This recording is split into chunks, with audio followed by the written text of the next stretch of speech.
जिन्ने भी ventilator PM care fund चों आए ने वो सारे दे सारे लगभग खराब ने। ਜਿਹੜੇ ਹੁਣ ਨਵੇਂ ਵੀ ਸਾਨੂੰ ਮਿਲੇ ਨੇ 50 ਨਵੇਂ ਮਿਲੇ ਨੇ ਉਹ ਵੀ ਉਹਨਾਂ ਦੀ ਫੰਕਸ਼ਨਿੰਗ ਵੀ ਪ੍ਰੋਪਰ ਨਹੀਂ ਹੋ ਪਾ ਰਹੀ।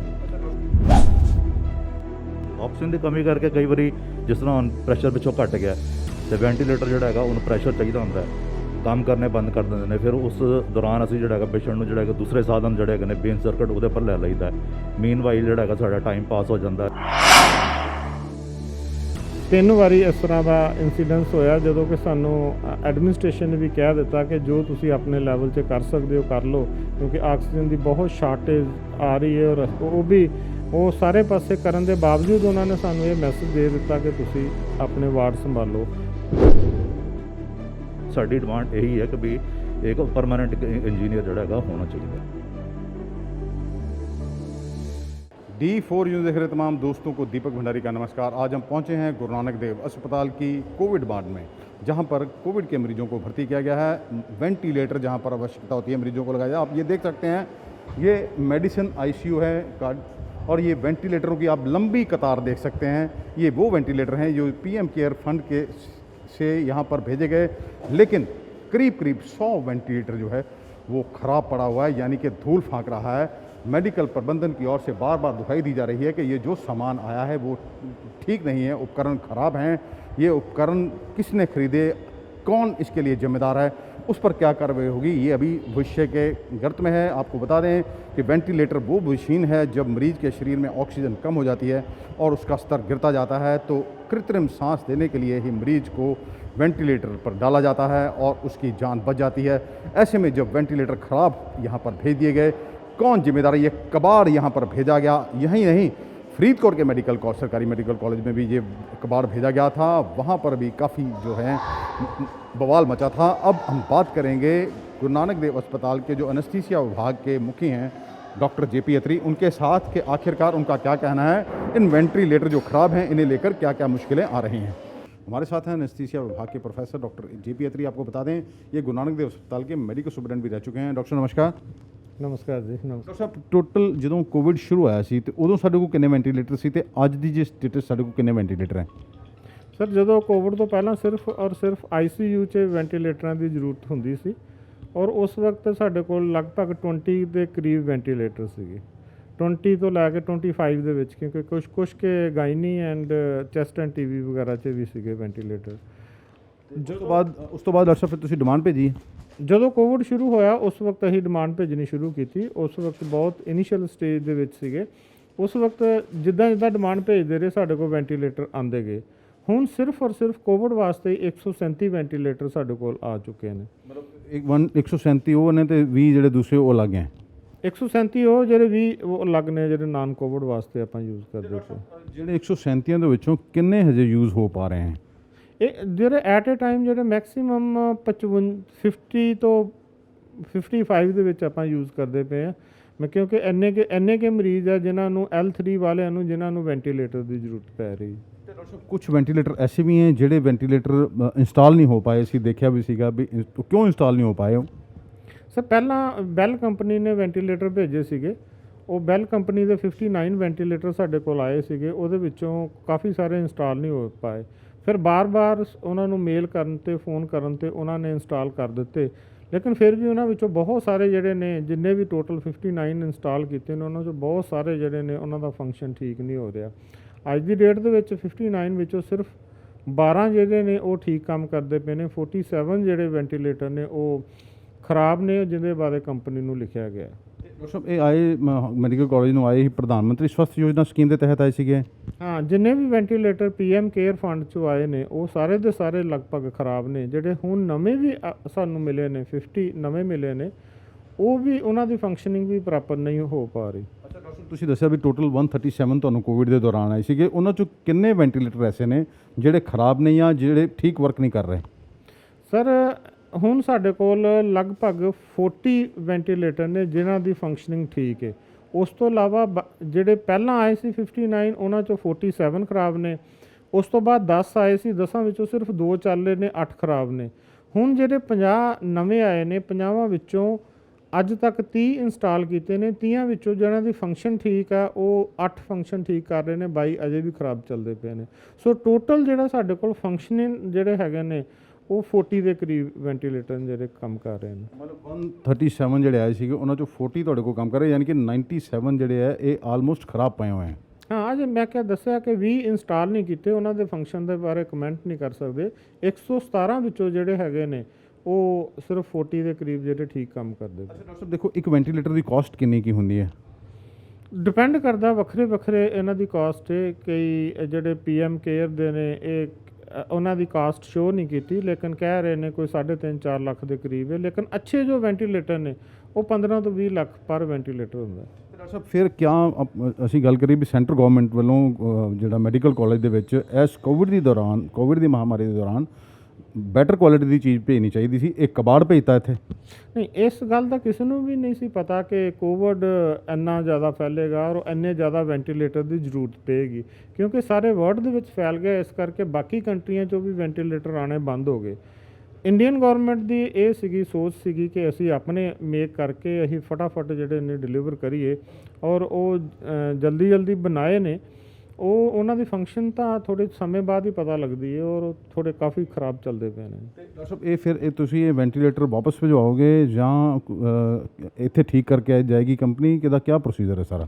ਸਾਡੀ ਕੱਲ੍ਹ ਹੀ ਇੱਕ ਮੀਟਿੰਗ ਹੋਈ ਹੈ ਸ਼ਾਮ ਨੂੰ ਉੱਚ ਅਧਿਕਾਰੀਆਂ ਨਾਲ। ਉਹਨਾਂ ਨੇ ਦੱਸਿਆ ਕਿ ਉਹਨਾਂ ਨੇ ਉੱਪਰ ਚੀਫ ਸੈਕਟਰੀ ਤੱਕ ਇਹ ਗੱਲ ਪਹੁੰਚਾਈ ਹੈ ਔਰ ਉਹਨਾਂ ਨੇ ਇਮੀਡੀਏਟਲੀ ਇੱਕ ਇੰਜੀਨੀਅਰ ਭੇਜਿਆ ਹੈ। ਸਾਡੀ ਇਹ ਡਿਮਾਂਡ ਵੀ ਰਹੀ ਹੈ ਕਿ ਇੱਕ ਇੰਜੀਨੀਅਰ ਪਰਮਾਨੈਂਟ ਇੱਥੇ ਕੀਤਾ ਜਾਏ ਅਪੁਆਇੰਟ, ਤਾਂ ਕਿ ਉਹਨੂੰ ਰੋਜ਼ ਜਿਹੜੇ ਖਰਾਬ ਹੁੰਦੇ ਨੇ ਨਾਲ ਦੇ ਨਾਲ ਹੀ ਠੀਕ ਹੁੰਦੇ ਰਹਿਣ। ਉਹ ਇੰਜੀਨੀਅਰ ਆਇਆ, ਉਹ ਠੀਕ ਕਰਨੇ ਸ਼ੁਰੂ ਕੀਤੇ ਨੇ। ਉਹਨੂੰ ਹੁਣ ਕਦੋਂ ਤੱਕ ਠੀਕ ਹੁੰਦੇ ਨੇ ਉਹ ਸਮਾਂ ਦੱਸੇਗਾ। ਅੱਛਾ, ਵੈਸੇ ਤਾਂ ਡਾਕਟਰ ਸਾਹਿਬ ਇਹ ਠੀਕ ਕਰਨ ਦੀ ਬਜਾਏ ਤੇ ਰਿਪਲੇਸ ਹੋਣੇ ਚਾਹੀਦੇ, ਕਿਉਂਕਿ ਅਜੇ ਇੰਸਟਾਲ ਹੀ ਨਹੀਂ ਹੋਏ ਤੇ ਖਰਾਬ ਹੋ ਚੁੱਕੇ ਹਨ। ਕੰਪਨੀ ਵਾਰੰਟੀ 'ਚ ਆ। ਕੱਲ੍ਹ ਸਾਡੀ ਜਿਹੜੀ ਮੀਟਿੰਗ ਹੋਈ ਸੀ ਉਹਨਾਂ ਨੇ ਕੰਪਨੀ ਦੇ ਬੰਦੇ ਨੂੰ ਵੀ ਵੀਡੀਓ ਕਾਨਫਰੰਸ 'ਚ ਲਿਆ ਦਾ ਸੀਗਾ, ਉਹਨਾਂ ਨਾਲ ਵੀ ਗੱਲਬਾਤ ਚੱਲਦੀ ਪਈ ਹੈ। ਜੋ ਬੈਸਟ ਉੱਚ ਅਧਿਕਾਰੀ ਕਰਨਗੇ ਉਹ ਹੋਏਗਾ। ਅੱਛਾ ਡਾਕਟਰ ਸਾਹਿਬ, ਇੱਕ ਬਹੁਤ ਸ਼ੋਰ ਮੱਚਦਾ ਰਿਹਾ ਜੀ, ਆਕਸੀਜਨ ਖਤਮ ਹੋ ਰਹੀ। ਤੁਸੀਂ ਕਿਉਂਕਿ ਤੁਹਾਡਾ ਬੇਸਿਕਲੀ ਕ੍ਰਿਟੀਕਲ ਕੇਅਰ ਦਾ ਤੁਹਾਡਾ ਕੰਮ ਹੈ, ਪੇਸ਼ੈਂਟ ਵੈਂਟੀਲੇਟਰ ਜਿਹੜਾ ਅਨੈਸਥੀਸੀਆ ਡਿਪਾਰਟਮੈਂਟ ਹੀ ਕੰਟਰੋਲ ਕਰਦਾ ਹੈ, ਅਤੇ ਕਿੰਨੀ ਡਾਕਟਰ ਸਾਹਿਬ ਕਈ ਵਾਰੀ ਤੁਹਾਨੂੰ ਉਹ ਮੁਸ਼ਕਲ ਆਉਂਦੀ ਰਹੀ ਜਾਂ ਕਦੀ ਇਸ ਤਰ੍ਹਾਂ ਦਾ ਕੋਈ ਇਨਸੀਡੈਂਟ ਹੋਇਆ ਹੋਵੇ ਵੀ ਹੱਥਾਂ ਪੈਰਾਂ ਦੀ ਪੈ ਗਈ ਹੋਵੇ? ਹਾਂ ਸਰ, ਇਹ ਮਤਲਬ ਥੋੜ੍ਹੇ ਦਿਨਾਂ ਦੇ ਵਿੱਚ ਹੀ 3 ਵਾਰੀ ਇਸ ਤਰ੍ਹਾਂ ਦਾ ਇੰਸੀਡੈਂਸ ਹੋਇਆ, ਜਦੋਂ ਕਿ ਸਾਨੂੰ ਐਡਮਿਨਿਸਟ੍ਰੇਸ਼ਨ ਨੇ ਵੀ ਕਹਿ ਦਿੱਤਾ ਕਿ ਜੋ ਤੁਸੀਂ ਆਪਣੇ ਲੈਵਲ 'ਚ ਕਰ ਸਕਦੇ ਹੋ ਕਰ ਲਓ, ਕਿਉਂਕਿ ਆਕਸੀਜਨ ਦੀ ਬਹੁਤ ਸ਼ਾਰਟੇਜ ਆ ਰਹੀ ਹੈ। ਔਰ ਉਹ ਸਾਰੇ ਪਾਸੇ ਕਰਨ ਦੇ ਬਾਵਜੂਦ ਉਹਨਾਂ ਨੇ ਸਾਨੂੰ ਇਹ ਮੈਸੇਜ ਦੇ ਦਿੱਤਾ ਕਿ ਤੁਸੀਂ ਆਪਣੇ ਵਾਰਡ ਸੰਭਾਲੋ। ਅਸੀਂ ਸਾਰਾ ਐਨਸਥੀਸੀਆ ਡਿਪਾਰਟਮੈਂਟ ਨੂੰ ਉਸ ਵਕਤ ਬੁਲਾਇਆ ਔਰ ਵੈਂਟੀਲੇਟਰ ਵਗੈਰਾ ਬੰਦ ਕਰਕੇ ਜਿਹੜੇ ਦੂਸਰੇ ਅਸੀਂ ਸਾਧਨ ਵਰਤ ਸਕਦੇ ਸੀ ਜਿਹਦੇ ਨਾਲ ਆਕਸੀਜਨ ਦੀ ਘੱਟ ਕੰਜ਼ੰਪਸ਼ਨ ਹੁੰਦੀ ਸੀ ਉਹ ਕੀਤੇ। ਫਿਰ ਵੀ ਉਹ ਕਹਿੰਦੇ ਸੀ ਟਾਈਮ ਸਟ੍ਰੈਚ ਕਰੋ ਜਿੰਨਾ ਕਿ ਕਰ ਸਕਦੇ ਹੋ, ਬਹੁਤ ਖਤਮ ਹੋਣ ਵਾਲੀ ਹੈ। ਇੱਥੋਂ ਤੱਕ ਐਡਮਿਨਿਸਟ੍ਰੇਸ਼ਨ ਨੂੰ ਲੱਗਣ ਲੱਗ ਗਿਆ ਕਿ ਜੇ ਆਕਸੀਜਨ ਬਿਲਕੁਲ ਖਤਮ ਹੋ ਗਈ ਤਾਂ ਮਰੀਜ਼ ਜਿਹੜੇ ਸੀਰੀਅਸ ਉਹ ਕਾਫੀ ਸਾਰੇ ਡੈਥ ਹੋਣਗੀਆਂ। ਈਵਨ ਕਿ ਸਾਡੇ ਵਰਕਿੰਗ ਦੇ ਵਿੱਚ ਅਸੀਂ ਕੰਮ ਕਰਦੇ ਪਏ ਸੀ ਅੰਦਰ ਕੋਵਿਡ ਵਾਰਡ ਦੇ ਵਿੱਚ, ਬਾਹਰ ਪੁਲਿਸ ਵੀ ਤੈਨਾਤ ਕੀਤੀ ਗਈ ਲਾ ਐਂਡ ਆਰਡਰ ਨੂੰ ਮੇਨਟੇਨ ਕਰਨ ਵਾਸਤੇ। ਇੱਥੋਂ ਤੱਕ ਵੀ ਗੱਲ ਹੋਈ ਹੈ, ਲੇਕਿਨ ਇਹ ਪ੍ਰਭੂ ਦੀ ਕਿਰਪਾ ਰਹੀ ਕਿ ਅਸੀਂ ਉਹ ਟਾਈਮ ਸਟ੍ਰੈਚ ਕਰ ਦਿੱਤਾ ਐਂਡ ਉਸ ਵਕਤ ਆਕਸੀਜਨ ਆਂਦੀ ਗਈ। ਐਡਮਿਨਿਸਟ੍ਰੇਸ਼ਨ ਨੇ ਉਸ ਵਕਤ ਬਹੁਤ ਹੈਲਪ ਕੀਤੀ ਸਰ। ਅੱਛਾ ਡਾਕਟਰ ਸਾਹਿਬ, ਅੱਛਾ ਇਹ ਕਹਿ ਤਾਂ ਗਿਆ ਸੀਗਾ ਵੀ ਦੇਖ ਲਓ ਵੀ ਅੱਜ ਕਿੰਨੀ ਮੋਰਟੈਲਿਟੀ ਹੋਏਗੀ ਜੇ ਆਕਸੀਜਨ ਖਤਮ ਹੋ ਜਾਂਦੀ ਹੈ। ਤੇ ਇੱਥੋਂ ਤੱਕ ਵੀ ਮੈਸੇਜ ਆਉਂਦੇ ਰਹੇ ਕਿ ਕਿੰਨੇ ਪੇਸ਼ੈਂਟ ਸੀਰੀਅਸ ਨੇ, ਕਿੰਨੀ ਮੋਰਟੈਲਿਟੀ ਹੋਏਗੀ ਕਿ ਜੇ ਆਕਸੀਜਨ ਖਤਮ ਹੋ ਜਾਂਦੀ ਹੈ, ਕਿਉਂਕਿ ਪੰਜਾਬ ਨੂੰ 2-3 ਵਾਰ ਇਸ ਤਰ੍ਹਾਂ ਕੋਟਾ ਹੀ ਨਹੀਂ ਮਿਲਿਆ ਔਰ ਫਿਰ ਇੱਥੇ ਆਕਸੀਜਨ ਨੂੰ ਉਹਨਾਂ ਨੂੰ ਵੀ ਪ੍ਰੋਬਲਮ ਆ ਰਹੀ ਸੀ। ਪਰ ਫਿਰ ਵੀ ਡਿਸਟ੍ਰਿਕਟ ਐਡਮਿਨਿਸਟ੍ਰੇਸ਼ਨ ਵੱਲੋਂ ਉਸ ਵਕਤ ਜਿੰਨੀਆਂ 108 ਐਂਬੂਲੈਂਸ ਸੀਗੀਆਂ ਉਹ ਭੇਜ ਦਿੱਤੀਆਂ ਗਈਆਂ, ਉਹਨਾਂ ਵਿੱਚ ਉਹੀ ਸਿਲੰਡਰ ਕੱਢ ਕੇ ਯੂਜ਼ ਕਰਨਾ ਸ਼ੁਰੂ ਕਰਦੇ ਰਹੇ ਔਰ ਪੇਸ਼ੈਂਟ ਦੀ ਆਕਸੀਜਨ ਉਨੀ ਕੁ ਘਟਾ ਦਿੱਤੀ ਕਿ ਪੇਸ਼ੈਂਟ ਨੂੰ ਵੀ ਨਾ ਕੋਈ ਨੁਕਸਾਨ ਹੋਵੇ ਤਾਂ ਟਾਈਮ ਵੀ ਪਾਸ ਹੋਵੇ। ਉਹ ਸਾਡਾ 5-6 ਘੰਟੇ ਲੱਗੇ ਐਕਸਰਸਾਈਜ਼ ਦੇ ਵਿੱਚ। ਇਸ ਤਰ੍ਹਾਂ 3 ਜਾਂ 4 ਵਾਰੀ ਇਸ ਤਰ੍ਹਾਂ ਕਰਨਾ ਪਿਆ ਸਾਨੂੰ। ਤੇ ਡਾਕਟਰ ਸਾਹਿਬ, ਇੱਕ ਦਿਨ ਪਹਿਲੇ ਯਾਨੀ ਕਿ ਅਸੀਂ ਬੀਤੀ ਕੱਲ੍ਹ ਦੀ ਗੱਲ ਕਰੀਏ, ਕੱਲ੍ਹ ਵੀ ਪ੍ਰੋਬਲਮ ਆਈ ਸੀਗੀ ਕਿਉਂਕਿ ਪਤਾ ਚੱਲਿਆ ਵੀ ਐਡਮਿਨਿਸਟ੍ਰੇਸ਼ਨ ਨੇ ਸਪੈਸ਼ਲ ਆਕਸੀਜਨ ਖਤਮ ਹੋ ਚਲੀ ਸੀ ਅਤੇ ਕਾਫੀ ਕੋਸ਼ਿਸ਼ ਕਰਕੇ ਤੇ ਟਾਈਮ ਨਾਲ ਆਕਸੀਜਨ ਇੱਥੇ ਮੰਗਵਾ ਲਈ। ਹਾਂ, ਉਹ ਇੱਕ ਰੋਪੜ ਤੋਂ ਇੱਕ ਟੈਂਕ ਆ ਰਿਹਾ ਸੀ ਪਿੱਛੋਂ, ਜਦੋਂ ਰੋਪੜ ਪਹੁੰਚਿਆ ਉਹਨਾਂ ਨਾਲ ਕੰਟੈਕਟ ਹੋਣਾ ਬੰਦ ਹੋ ਗਿਆ। ਲੇਕਿਨ ਉਹਨਾਂ ਨੂੰ ਜਦੋਂ ਲੱਗਾ ਕਿ ਉਹਦਾ ਫੋਨ ਦੀ ਕੋਈ ਪ੍ਰੋਬਲਮ ਸੀ ਡਰਾਈਵਰ ਦੇ, ਉਹਨਾਂ ਨੇ ਕਿਸੇ ਹੋਰ ਡਿਸਟ੍ਰਿਕਟ ਆ ਕੇ ਦਿੱਤੀ, ਲੇਕਿਨ ਸਾਨੂੰ ਕੋਈ ਪ੍ਰੋਬਲਮ ਨਹੀਂ ਆਈ। ਐਡਮਿਨਿਸਟ੍ਰੇਸ਼ਨ ਨੇ ਇਹ ਨਹੀਂ ਕਿਹਾ ਕਿ ਖਤਮ ਹੋ ਜਾਏਗੀ, ਉਹ ਸਮੂਥਲੀ ਕੰਮ ਚੱਲਿਆ। ਹਾਂ, ਮੰਗਵਾਉਣੀ ਹੋਰ ਜਗ੍ਹਾ ਤੋਂ ਪਈ। ਡਾਕਟਰ ਸਾਹਿਬ ਸਾਡੇ ਨਾਲ ਹੋਰ ਵੀ ਡਾਕਟਰ ਐਨੈਸਥੀਸੀਆ ਡਾਕਟਰ ਸਾਹਿਬ ਤੁਹਾਡਾ ਨਾਮ? ਮੈਂ ਡਾਕਟਰ ਰਾਜਨ ਵਰਮਾ, ਐਸੋਸੀਏਟ ਪ੍ਰੋਫੈਸਰ ਐਨਐਸਥੀਸੀਆ ਡਿਪਾਰਟਮੈਂਟ। ਅੱਛਾ ਡਾਕਟਰ ਸਾਹਿਬ ਜਦੋਂ ਜਿਵੇਂ ਡਾਕਟਰ ਸਾਹਿਬ ਨੇ ਦੱਸਿਆ ਵੈਂਟੀਲੇਟਰ ਜਦੋਂ ਪੇਸ਼ੈਂਟ ਆਉਂਦਾ ਹੈ ਵੈਂਟੀਲੇਟਰ ਤੇ ਪਾਣਾ ਹੁੰਦਾ ਜਿਵੇਂ ਖਰਾਬ ਨੇ ਤੇ ਕਿੰਨੀ ਦਿੱਕਤ ਆ ਰਹੀ ਹੈ ਇਸ ਕਰਕੇ?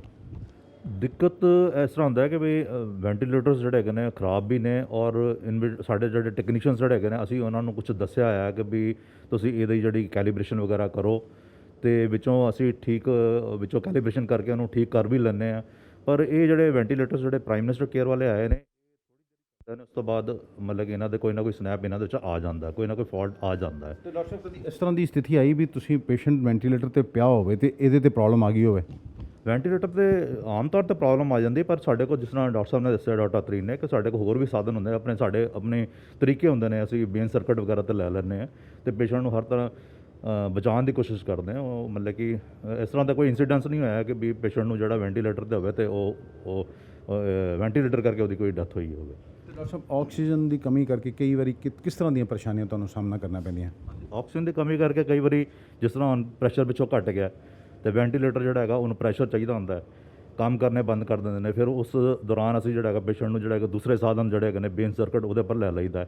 ਮੀਨਵਾਈਲ ਜਿਹੜਾ ਹੈਗਾ ਸਾਡਾ ਟਾਈਮ ਪਾਸ ਹੋ ਜਾਂਦਾ ਹੈ। ਤਾਂ ਜਦੋਂ ਆਕਸੀਜਨ ਦਾ ਪ੍ਰੈਸ਼ਰ ਪੂਰਾ ਥੱਲੋਂ ਕਈ ਵਾਰੀ ਡਿਪ ਕਰ ਜਾਂਦਾ ਹੈ, ਅਸੀਂ ਥੱਲੇ ਫੋਨ ਕਰਦੇ ਹਾਂ ਸਾਡੇ ਸੈਂਟਰ ਪਾਈਪਲਾਈਨ ਦੇ ਉੱਪਰ, ਉਹ ਫਿਰ ਪ੍ਰੈਸ਼ਰ ਨੂੰ ਮੈਨੇਜ ਕਰਦੇ ਨੇ, ਪੈਨਲ ਨੂੰ ਸੈੱਟ ਕਰਦੇ ਨੇ ਤੇ ਪ੍ਰੈਸ਼ਰ ਜਿਹੜਾ ਹੈਗਾ ਜਦੋਂ ਠੀਕ ਹੋ ਜਾਂਦਾ ਫਿਰ ਅਸੀਂ ਇਹਨੂੰ ਵੈਂਟੀਲੇਟਰ ਤੇ ਪੇਸ਼ੈਂਟ ਨੂੰ ਪਾ ਦਿੰਦੇ ਹਾਂ। ਡਾਕਟਰ ਸਾਹਿਬ ਤੁਸੀਂ ਹੋਰ ਕੁਝ ਕਹਿਣਾ ਚਾਹੋ?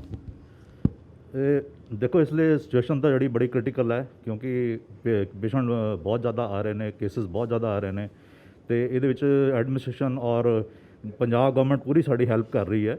ਪਰ ਅਸੀਂ ਜਿਸ ਤਰ੍ਹਾਂ ਸਾਡੇ ਪ੍ਰੋਫੈਸਰ ਸਾਹਿਬ ਨੇ ਸਾਡੇ ਕਿਹਾ ਹੈ ਕਿ ਵੀ ਸਾਨੂੰ ਇੱਕ ਇੰਜੀਨੀਅਰ ਚਾਹੀਦਾ ਹੈਗਾ, ਬਾਇਓਮੈਡੀਕਲ ਇੰਜੀਨੀਅਰ, ਜਿਹੜਾ ਕਿ ਕੰਟੀਨਿਊਸਲੀ ਵੈਂਟੀਲੇਟਰਸ ਨੂੰ ਦੇਖੇ।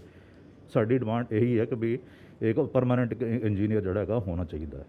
ये देखिए किस तरह डॉक्टरों ने बताया है कि पीएम केयर फंड से कितने वेंटिलेटर 147 वेंटिलेटर पर यहाँ पर आए थे, 40 के करीब जो वर्किंग कर रहे हैं, 100 के करीब ख़राब पड़े हुए हैं। आखिरकार ये वेंटिलेटर किसने खरीदे और यहाँ पर क्यों भेजे ये ख़राब वेंटिलेटर, इसकी उच्च स्तरीय जांच होनी चाहिए, क्योंकि जनता के टैक्स का करोड़ों रुपया ये है जो ये जाया नहीं जाना चाहिए। आमतौर ये होता है कि कमेटियाँ बनती हैं, जाँच होती है, जाँच के बाद लीपापोती कर दी जाती है, किसी के ऊपर कोई कार्रवाई नहीं होती है। लेकिन यहाँ सवाल जो है आम आदमी की जान का है, क्योंकि वेंटिलेटर इस समय बहुत अहम रोल निभा रहे हैं। मरीजों की ऑक्सीजन कम होती है, मरीजों को जब कोरोना होता है, सांस लेने में तकलीफ़ होती है, उसे कृत्रिम सांस की आवश्यकता होती है और वेंटिलेटर से ही कृत्रिम सांस दी जाती है। ऐसी गलती करने वालों के खिलाफ सरकार को सख्त से सख्त कार्रवाई करनी चाहिए उनके ऊपर। इन्होंने ये भी बताया था कई बार 2-3 बार ऐसा इंसिडेंट हुआ कि ऑक्सीजन ख़त्म होती है तो इनके साथ किस तरह इन्हें अपने हाथ पंजाबी जिमें कहते हत्थां पैरां दी पै जाती है, इनके साथ किस तरह वो मुश्किल भी घड़ी, इन्होंने किस तरह वो समय निकाला। लेकिन 24 घंटे इनकी टीम जो है वो मरीजों की देखभाल के लिए लगी हुई है। इसके लिए ये बधाई के पात्र हैं। अमृतसर से D4 न्यूज़ के लिए दीपक भंडारी की खास रिपोर्ट।